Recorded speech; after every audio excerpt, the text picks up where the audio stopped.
Hello and welcome to Blended Conversations. I'm Adrienne Clark, and today we have a special treat for you.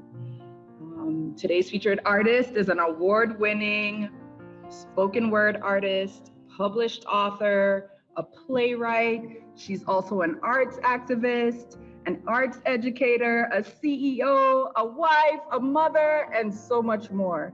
She is also the regular host of this program, Blended Conversations. But today, Sharonda Eccentrich Richardson is in front of the camera. Hey, Shay. Hey. And so I'm thrilled to be able to interview you today. Well, I'm a big fan. Listen, and not many people can get me on this side. You know me. As much as I perform and I do what I do, I am definitely a bit introverted.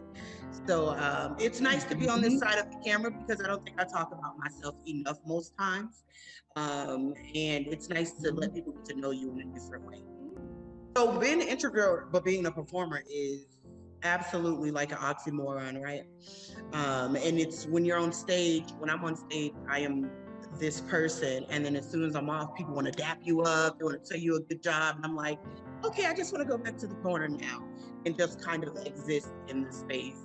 So I think that's probably the biggest thing people don't know is that I'm actually a bit of an introvert, and all the rest of the artist stuff I have. I procrastinate sometimes, I'm a bit messy. I'm in my head a lot. I'm always thinking kind of in advance. My mind is always moving with ideas and things like that. I think the biggest thing is I do kind of like to be by myself. I can totally relate. And that is a perfect segue into the first question that I wanted to ask, which is kind of like, how did you develop not only your stage name, but also this persona, right? That you put on, that you use when you're on stage. I know, I always tell people, like, she has so many names. Like, I call her Shay, I call her Sharonda, very rarely call her Eccentric, but everybody else is calling you Eccentric or E, and so they know you that way. Tell us a little bit about how you came into not just poetry, but into this persona of Eccentric. How'd you come up with the name? So I got introduced to this type of poetry in 2004 when I graduated high school and went to the University of Florida. Some friends were like, hey, the Black Student Union is having a poetry show tonight. You want to come? So I had always written. My mom, when I wrote my first book, my mom showed me, she's like, oh, I have your first book. And it's this Mother's Day book I put together for her in like the 3rd grade. So apparently it's always been a part of who I am. But anyways, I go to this event and my mind is like, ooh, what is this? And how did I not know about it? So there was a poet by the name of Ambrose Cavender at the time. He was a part of a poetry group called the Soldiers of Verbal Expression. So it was Adrian, who went by Ambrose Cavender. It was Jermaine, and there was Eddie, who went by Code Red. And anyway, so at the end of the night, they challenged the audience and was like, go home and write. I bet you can't write this type of poem. I wrote the poem, I came back, I performed, and the rest is history. Eccentric. Yeah, that was it. And I actually got my name from Ambrose. So I didn't name myself that. It's kind of something that was given to me as I started getting into the poetry scene with the Black Student Union. I'm a huge fan of Zora Neale Hurston, as you know. I love her. There are some, obviously you have your Mayas, you have your Langstons, and then you have people who made music like Nina, and people who don't, like James Baldwin, who are not, whose talent inspires me, even if they are not poets. And that's another thing too, right? So I am moved by people who live in their talent. who allow themselves to become what they are supposed to. So I think for me, it's more of that. You don't necessarily have to be a poet, like you can be an awesome mom. And that is what you said I want to do. And I want to be the best mother. And I'm inspired. I'm inspired by that because it shows me that while we're all different, right, we're all chasing that level of success at whatever vintage view that we see. Some local poets I love, Rudy Francisco is great. Desun, he is awesome. Blues out of North Carolina, those guys inspire me for more reasons than the way they write. It's the way they conduct themselves. It's the way that they are so very well respected on the scene. For me, it's huge that I keep my face clean, that I do what I say, that I carry myself in a way that if I'm ever questioned about it, I'm never embarrassed about it. So I enjoy people who are honest and real, who present themselves all the time, because what you see is what you get. I think with me, right, a lot of times, because you know that's how kind of works. And then as a poet, you're always shedding on stage. Somebody always knows who you are because you're telling them every single thing about who you are in your life experiences. So I think that's one thing that I enjoy, just being able to shed in a space that people either get it and understand it, but even if they don't get it, they respect it. You are a Pompano Beach native, born and raised, right? Yeah. And so tell us about your hometown. I love this little place. We are 54 square miles of attitude. I think Pompano, being born and raised and continue to live here and grow as an artist has been really interesting, because when I was growing up, I tell everybody all the time, I used to fight a lot. I used to run these streets a lot between the Boys and Girls Club. Shout out to Stephanus. You raised a lot of us. So between the Boys and Girls Club and home and school, learning this place, growing in this place, being tested in this place, being rooted in this place. My grandmother is here. My mother is here. My whole family is here pretty much. So we're all here. We're all born and raised. So for me to evolve and now shift for art activism in this space is truly, truly, people see me all the time and go, I can't believe, what you're doing now.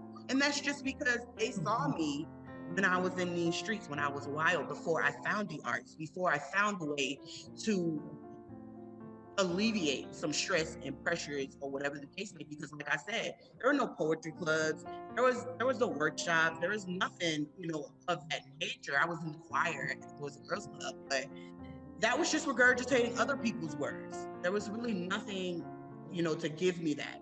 So now to be able to offer that to somebody else means a lot, because I truly, truly believe that the arts, if not the biggest, is one of the biggest catalysts for bridging differences.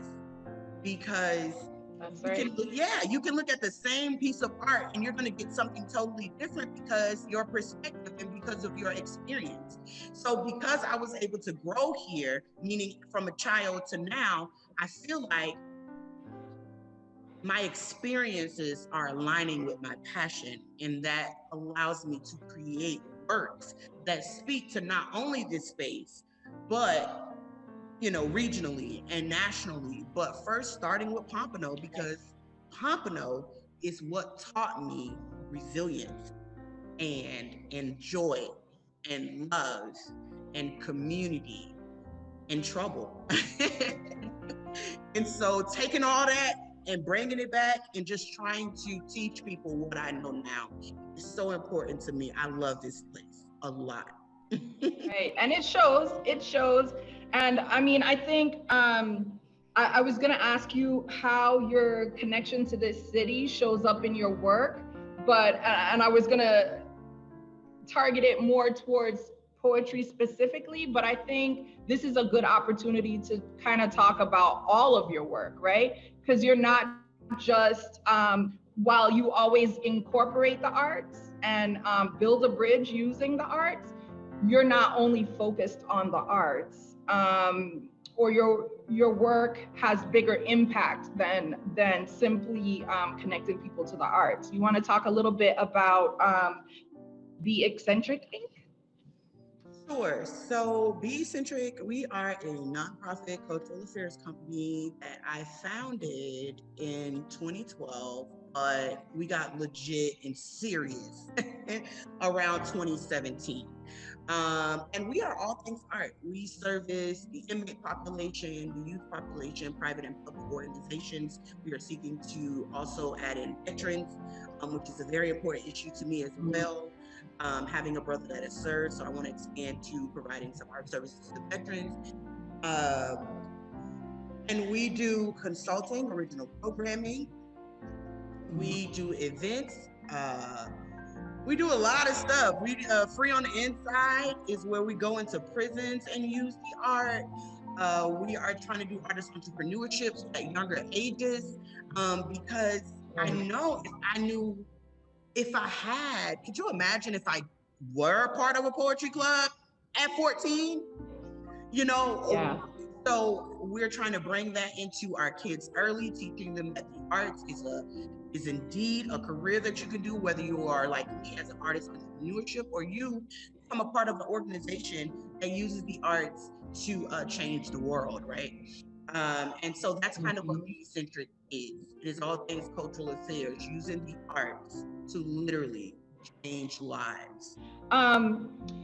Shifting a little bit back to your poems, because I know we're going to see some poems, some performances today. But I wanted, Made in Pompano is near and dear to my heart. And I love it so much because of the way you're able to convey so many things about what your life experience in Pompano Beach has been like, and having not necessarily grown up my entire life here, but coming at a pivotal point in my own life for high school.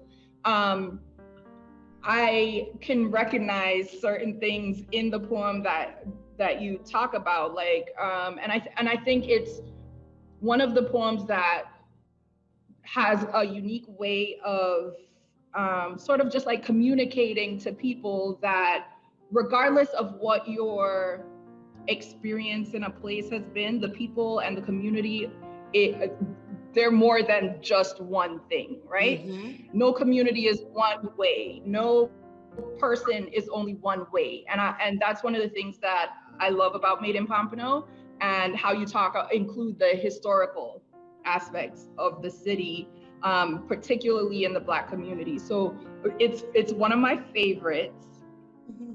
And I wanted to know how you determine when a poem or any of your writing is finished and ready to be performed or published, or what is that process like for you?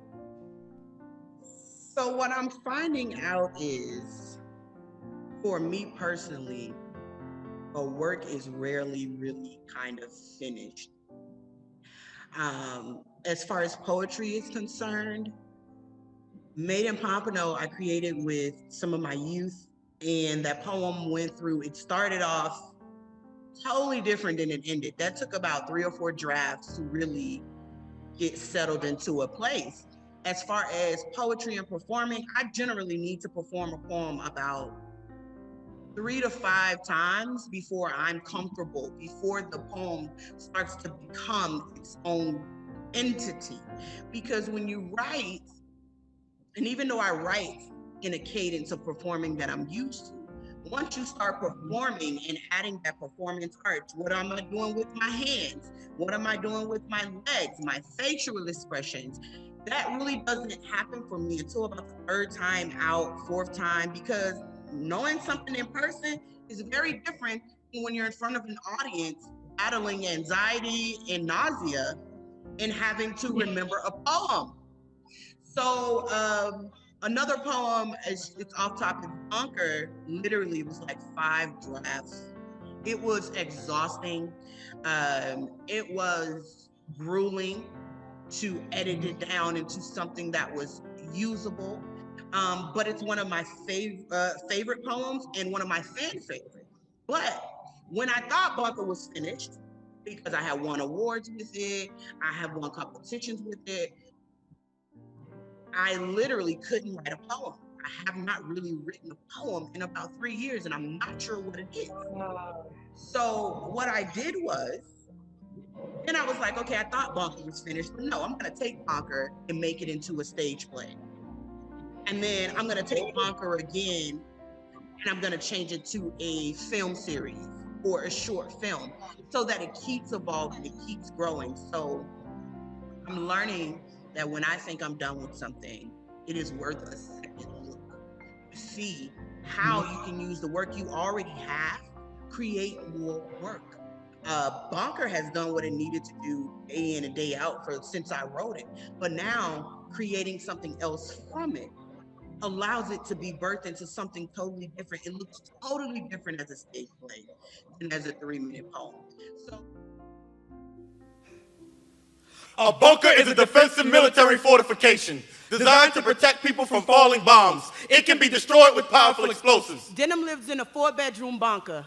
I, his nuclear bomb, performing airstrikes on his foundation. I see it every day, walking bodies. Skin of country knights, being stripped of their humanity. Young minds being contorted into the very thing we don't want them to be for me. It is the balance between utter greatness and extreme caution. I can't tell you how many times I've seen my son's coffin. It's a war out here, no luxury in childhood. We need more soldiers in the game so soon after he learned to spell his name. We were learning combat. Back straight, chin up, chest out, be twice as good. Find the exit when you enter the room. Don't forget to duck. Stay just far enough tucked away to not cause a scene, but be different so that you can be seen. If they hit you, hit them back. Tell me everything, but don't snitch. Stop crying, boy. Life ain't easy. Get comfortable breathing on asphalt just in case. Don't run. Even if you don't have a gun, drop it. You are great, so they gon' hate, son. Just stay ready. We train for war at 6. We murdered their innocents, raising soldiers and not human beings. My home, a bunker. My son, a soldier. And I'm not sure when I let it get this far, but could it be Amadou Diallo shot 19 times, his wallet was exposed? Could it be Timothy Stransberry Jr. on his knees, hands up, still shot dead? Could it be Jordan Davis? Could it be presidential walls? Could it be the Burger King they fed Dylan Roof? Or could it be Otis Bird found hanging from a Mississippi tree in 2015? It could have been today. Nothing but death happens outside this bunker. Little black boy, you better bob and weave. We say bust before they bust back. Survive by any means necessary. Then we wonder why they slinging crack. Wonder why our neighborhoods are littered with violence. Because every day we train our sons for a war of the world, yet we don't know how it got into our homes. I would no longer raise a prisoner of war. I buy clothes, not gear. Son, put down your fists. This is not the sight of your hazing. I'm sorry that I lost sight of your craving just to be young, but don't grow up too fast. I just don't want you to become another hashtag, so here's my middle ground. I'll make your storybooks come alive right before bedtime. Put shrimp in my spaghetti. Vow confetti at birthdays. Let's talk about superheroes whose names I don't even know. Let's go inside of the grocery store and touch everything. Childhood has no lines. There's no shelter from the world. You will embody peace. I snap everything in half that look like limitations, including me. So I remove the curtains from your 4-bedroom bunker. I remove the armory from his back. I'll deprogram your minds. I give you toys instead of anger. Rest easy, boy. I reckon I just let you live because how would he ever know that safety lies within his home if for his entire life I turn it into a bunker buried beneath a battlefield? It's about 3 to 5 times of performing. It's usually at least 3 drafts. I always get a set of ears, set of eyes, to navigate, to make sure my point is getting across, or to make sure they got anything from it for that matter, not just what I intended for it to be. And then once all that happens, I'll be like, okay, I think it's ready. Talk a little bit about about work-life balance, right? I really got nothing except you have to get it done. you have to, I've been through so much in my young life, and it's taught me boundaries, and it's taught me that no is a complete sentence. No does not require an explanation from me to anybody for that matter. So a lot of times we get so, for me, this is disclaimer, this is me. Yeah. A lot of times we get so wrapped up in our children. Somehow kids become the golden calf. They become the standard somehow. And we're finding ourselves on the back of the raft, trying to get off the Titanic because I'm drowning, right? So for me, it was seeing my children as humans first and my children second. Because at the end of the day, while they are my babies, I am raising humans, not children. So when I figured that out for me, that then allowed me to set healthy boundaries.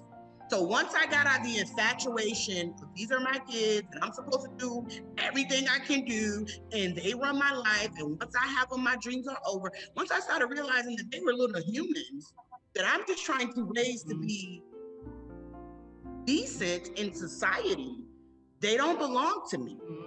They belong to the world that they're going to live in. So I was able to start creating boundaries. So now when it's and I don't feel like it, the answer is no. Now when it's, hey, I have a long day because I gotta work, I don't feel guilty about saying no, because now I understand that what I do makes them better humans. And that is my goal. So for me, it's boundary setting. I don't really have like a schedule. I don't, listen, when you have 8-month-old, 9-month-old twins, they run the show. I am completely exhausted. It's been a rough few nights because they're still not sleeping. But you gotta get it done. And this morning I left the house. I went for a drive. I was overly frustrated. I was tired. I didn't sleep well. And I was just like, okay, they need milk. I'm gonna take this time to go. I didn't say nothing to nobody. My boundary was, I gotta go somewhere because I need to decompress. So be unapologetic about your boundaries. As long as they are healthy and they are working for the good of everybody, you are well within your right to not do. They are, yes, they are children, they are human.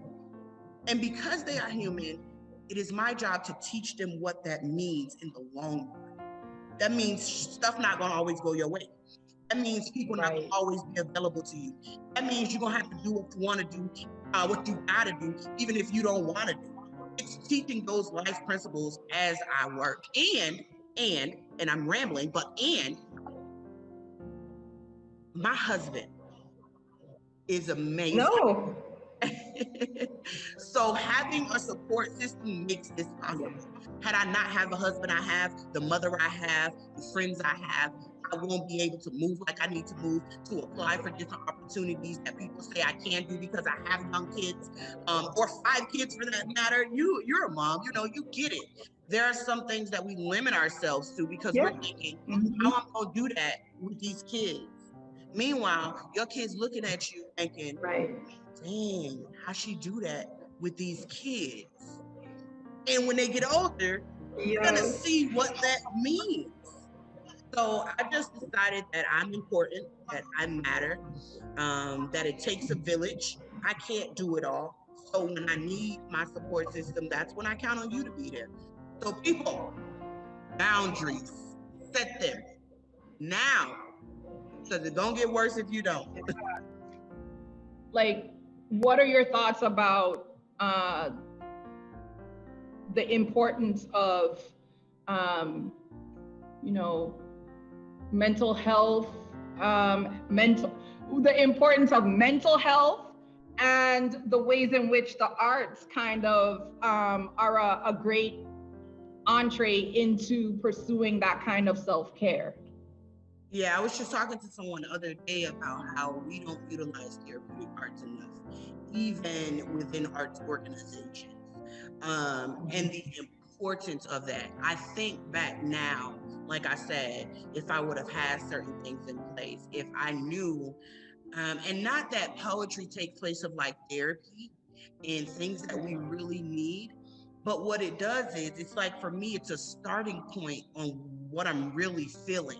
And I write a lot. Well, not a lot. Most of my stuff is from a first person point of view. I can tell other people's stories, but I can tell mine better.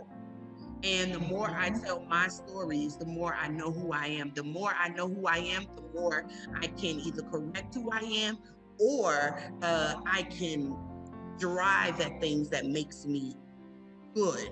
And then the more I do that, the more liberty I have at being honest with myself to be exactly who I was created to be, or exactly who I wanted to be. And it's just a better means of communication.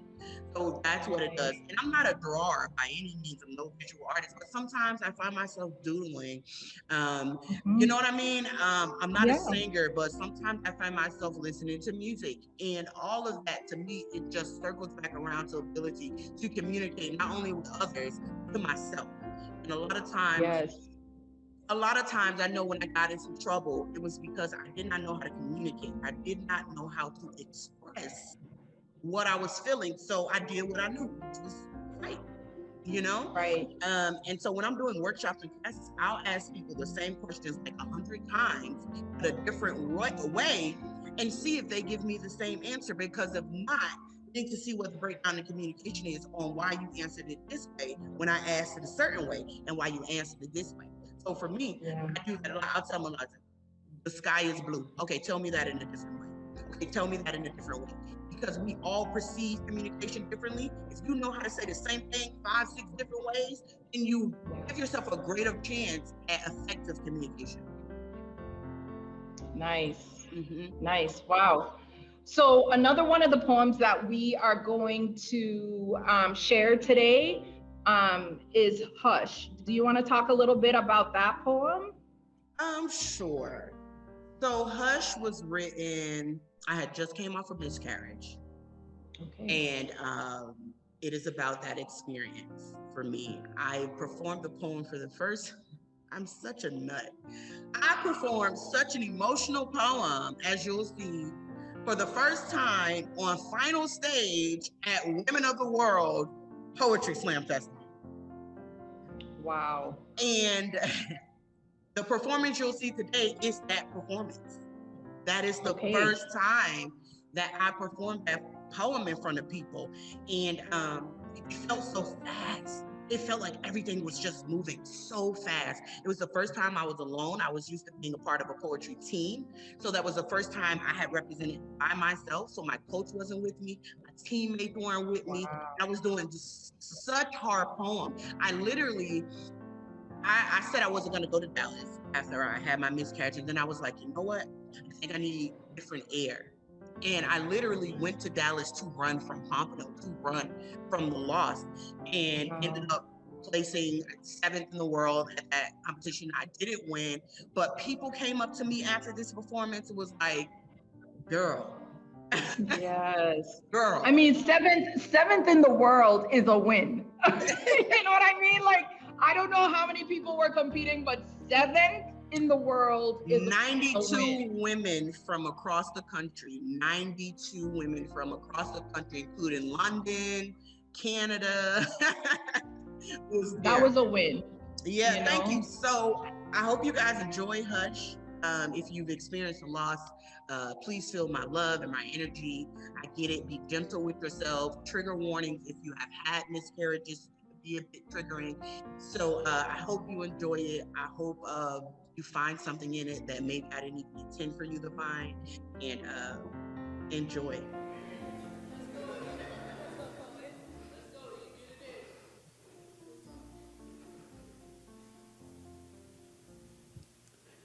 Clear cups hold pieces of you in every sip of liquor I consume. Your heartbeat is drowned out by the pull of trees. Sometimes I hear it in between inhales. Hush. Numbs me for a while, but they are also reminders that your DNA is spread across my bedspread. I've patched you in my tears. The body has healed, but my heartbeat is weakened. Hush. I'm sensing that something is missing. Time cannot fix this because it can never give you back. Ultrasound serving notice that your time here was over. It had never really begun. I mourn you. I cry over grave sites dug for you in my heart. Lullabies be your farewell songs. The nobody hear your screams. They're drowning them out too. You're being lost and common. 1 in 4 pregnancies, to be exact, miscarriages. Smell of rotted hope and spoiled expectation. They say it's common, like my body, not liking my babies, 3 to be exact. I've carried you in back pains. You are on the floors of hospitals. You are in tissues that were checked after each wipe. Careful, there may be blood. Maybe smudges of my little one there, and if so, how do I flush it? I've had to, though. Toilets never quite drain the same. I've sat in bathtubs with the shower on just so the weight of the water could mimic movements that were supposed to dance in me, like joy being just a predecessor to pain. I'm sure I released your souls while laughing, caught somewhere in between bliss and the underworld. I can no longer sing. I hear you. You're trying to breathe. I grieve. Whenever I get the urge to touch you, you were people to me. Now every child lost gets an engraved tombstone, perhaps a tattoo engraved on collapsed skin. I wonder if sin causes it because I carry you to your crucifixion. Maybe they're all martyr. Common must mean brokenness, perhaps even being lost. The world, it will call it loss. My family calls it devastation. My husband calls it failure. My preacher, he calls it the will of God. I'm not sure which category I fit into, so hush. Little baby, don't say a word. Mama's gonna buy you a casket.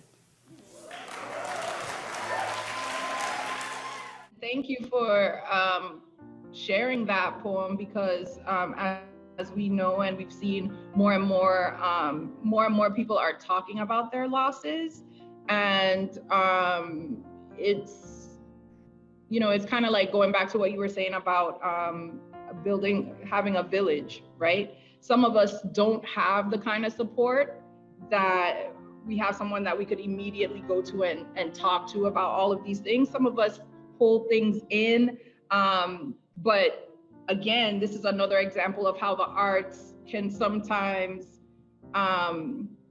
be that bridge between you and a destination, right? Whether that destination is a destination of healing, or in your example, like you were running from it and you actually ended up confronting it and then creating this piece that would extend beyond just your experience, right? Tell us about the Exit 36 Poetry Festival. So after traveling to different cities and states and competing in different festivals, I was just like, oh, I could do that. And oh, Pompano needs that in my mind, right? Because I didn't have that. It's also about creating platforms and spaces for local artists to exist.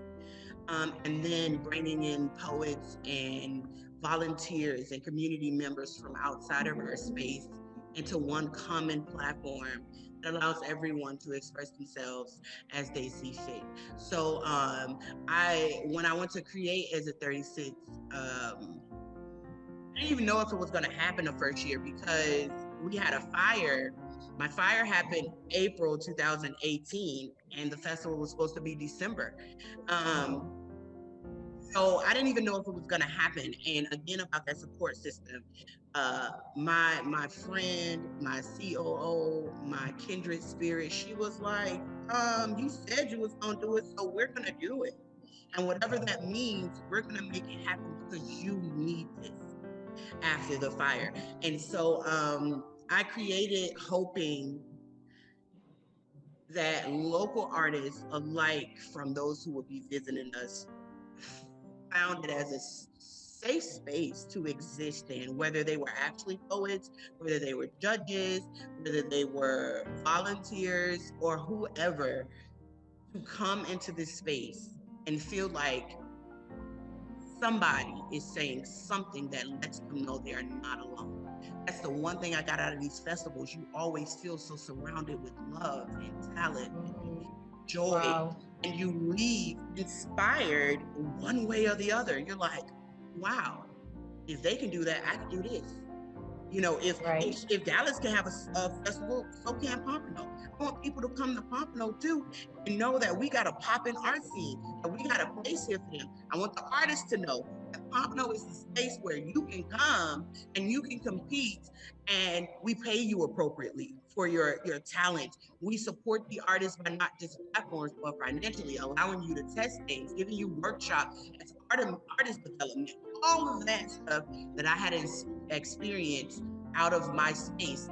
I selfishly wanted it here every single year because I knew I would always need that fill up. That's fantastic. And so talk a little bit about the growth of that, of the festival. So in 2018, when you again pushed through adversity and accomplished the inaugural year of Exit 36, how many poets participated? 20 poets, and they came from across the country. Across the country, as far as LA to as east as New Jersey. They were here. That first year, we were self-funded. We had some sponsorship, but I created that program knowing that I wanted to leave it to Pompano.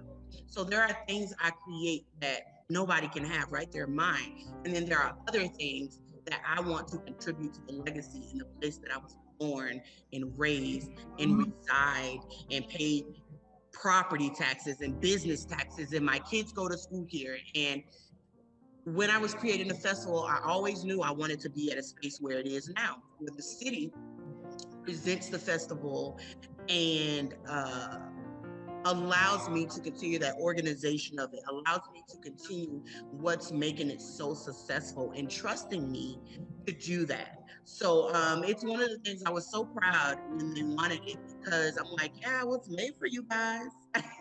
So it was made for this place, you know. I always tell people, I walked into the historic Ally building at one point, which is a cultural arts venue here for those who don't know. And I saw Esther Roll, and she was for, I think, like television or something like that. And I remember saying, oh, I want one of them.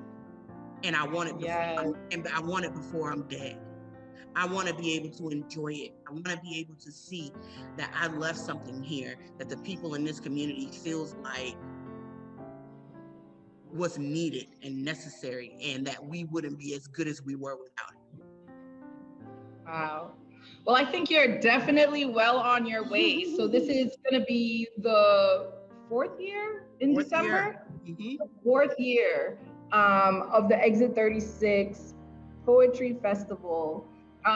Registration opens, I believe, in July. July 1st. The festival is the 9th through the 11th. We will have an audience this year. We're going to be back together again. Yay. So if you are watching, if you are a poet, get ready. The prizes are amazing. $5,000 up for grabs. First place, 25, second place, 15, third place, 1,000. 15 poets duking it out, volunteering, all kind of stuff. So if you're watching and you are a fan of poetry or you are an artist, please follow Pompano Beach Art's Facebook page so that you can stay abreast of all the information as it relates to the festival. You mentioned a little bit about legacy, right? Like wanting to be recognized in your hometown before you pass on. Like, you know, what do you want that legacy to be? That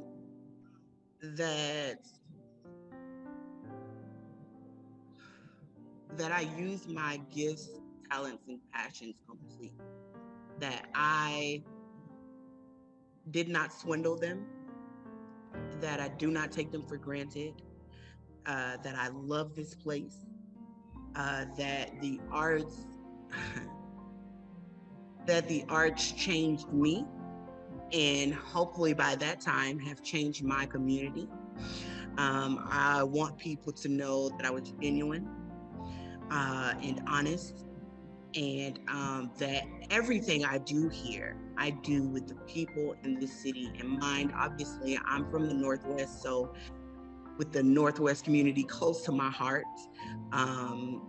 with the things I program or the things we even, allow into that space, that whatever I do, while it may not be perfect,